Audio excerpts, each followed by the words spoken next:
पाया ऑफर आपके आया ऊपर बीजेपी से?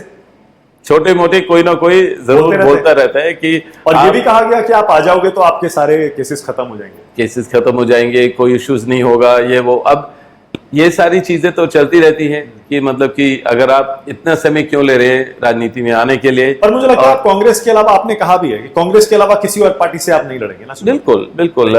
मेरा ऐसा, मैं तो परिवार का सदस्य हूँ, मेरे को बहुत प्रेम है और मैं बहुत रिस्पेक्ट करता हूँ अपने मदर इन लॉ को, तो मैं कभी भी ऐसा कोई कदम नहीं लूँगा। तो ज़रूर, पर हाँ आगे समय है। पहले मैं चाहूँगा कि प्रियंका आएँ और उसके बाद मैं शामिल होऊंगा और अपनी बात रखूँगा पार्लियामेंट में, क्योंकि हर रोज़ ये लोग मेरा नाम इस्तेमाल करते हैं या एजेंसियों का दुरुपयोग होता है मेरे खिलाफ भी। तो देखेंगे समय में, मैं अपनी बात रखूँगा पूरे पब्लिक में। क्या हाल के 10 साल जब से बीजेपी सरकार आई है, क्या आपकी जिंदगी के सबसे मुश्किल साल रहे? नहीं, क्योंकि 2000 से और 2014 तक का तो टाइम आपके लिए अच्छा रहा। आपने खुद कहा ना उतार चढ़ाव आए, तो मेरे ख्याल उतार उस समय का नहीं था, चढ़ाव था उस समय। बाद में ये उतार जो आया, आप मानेंगे मुश्किल टाइम?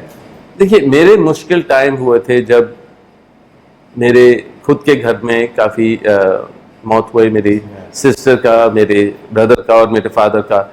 हर 2-2 साल में ऐसे ही हुआ। बहुत ही मुश्किल समय था 2002 से लेकर 2009 तक। तो वो बहुत ही मुश्किल समय था जहाँ मेरे को समझ नहीं आ रहा था क्या हो रहा है।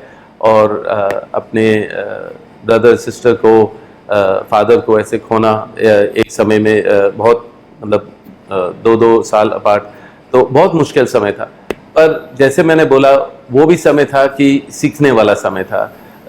ये भी होता है, और चाहे आप जितने भी पावरफुल हो या आपके पास जितने भी पैसे हों या जो भी हो, उस चीज़ को आप बदल नहीं सकते हो।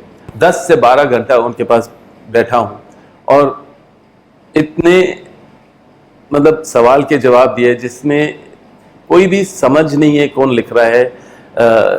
सिर्फ परेशान करने के लिए किया गया? परेशान, और अलग अलग तरीके थे परेशान करने के। क्या, मतलब जैसे कि 1 घंटा मेरे को अपने दफ्तर में खाली बैठाया। ऑब्वियसली फ़ोन नहीं होता है आपके पास, कुछ पढ़ने के लिए नहीं होता है, और फिर एकदम से आके 6 फाइलें रख दी, मिल गया मिल गया मिल गया।